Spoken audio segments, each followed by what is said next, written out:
Good morning. I hope you're doing well today. My name is Chad Shepard, and I teach the adult Sunday school class at Topside Church of God.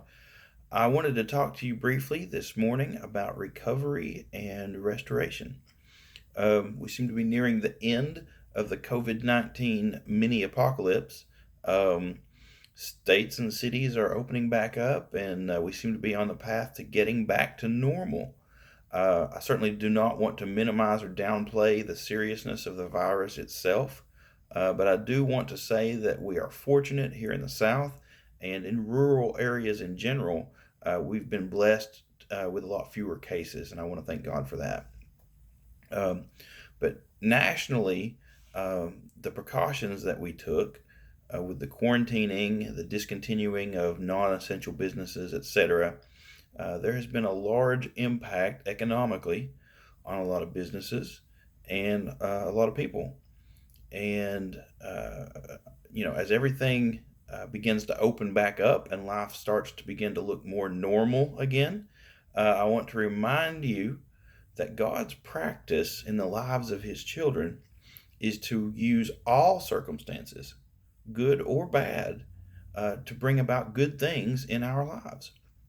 You know, there's a quote floating around on the internet about pushing dark agendas. It says, "Never let a serious crisis go to waste." But I'm here to tell you that what the devil means for evil, God uses for good. Genesis 50 and 20 says, "But as for you, you meant evil against me, but God meant it for good in order to bring it about as it is this day to save many people alive."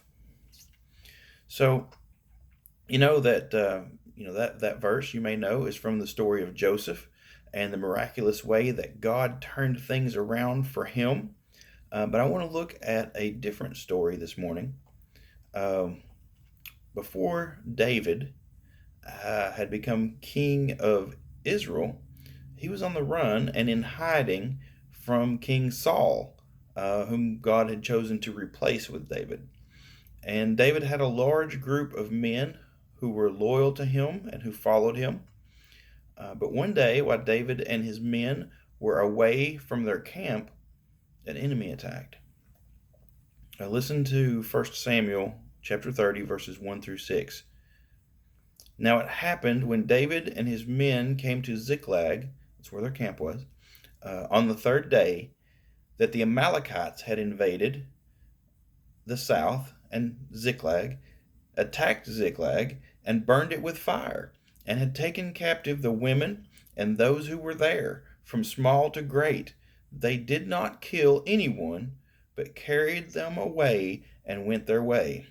So David and his men came to the city, and there it was, burned with fire, and their wives, their sons, and their daughters had been taken captive. Then David and the people lifted up their voices and wept until they had no more power to weep. And David's two wives, Ahinoam the Jezreelitess and Abigail the widow of Nabal the Carmelite, had been taken captive. Now David was greatly distressed, for the people spoke of stoning him, because the soul of all the people was grieved, every man for his sons and his daughters. But David strengthened himself in the Lord his God. Oh my goodness. I can't imagine what it would be like to come home and find that someone had forcibly taken your wife and your kids. David and his men wept until they had no more power to weep. And the people, they're so upset. They're ready to kill David. But I really like the last sentence of that last verse. It says, "But David strengthened himself in the Lord his God." He knew where his help came from. And David poured out his heart before God. In verse 8, God answered David and said, "Pursue, for you shall surely overtake them, and without fail recover all." We look around at the things that have been going on with COVID-19. We look at the lives lost, the wages lost, important life events canceled or postponed, like graduations or weddings. But this is the time to pursue God. When we are faithful to Him, He will be faithful to us. And a lot of times He's good to us, even when we're not good to Him. But when we pursue Him, He will restore us. We will recover the things that we've lost. You know, God is so good.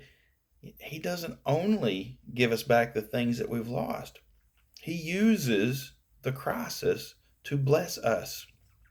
If you finish reading through 1 Samuel chapter 30, then you'll find that not only did David and his men recover their wives and their children unharmed, they also took the flocks and the herds and the valuables from the Amalekites who had attacked them. And the spoil that they took, the flocks and the valuables and the herds, it was such a great quantity that David ended up sending portions of it to the groups of his friends and allies throughout all the land of Judah.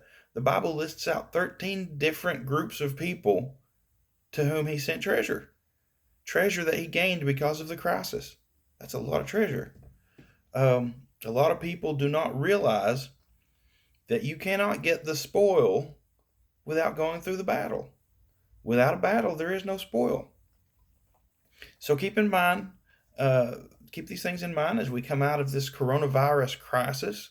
I full well look for God's people to come out of this blessed and empowered. And I expect to see revival in the land. I hope you've enjoyed this today. I hope maybe you've heard something you didn't know, or maybe reminded of something that you had forgotten.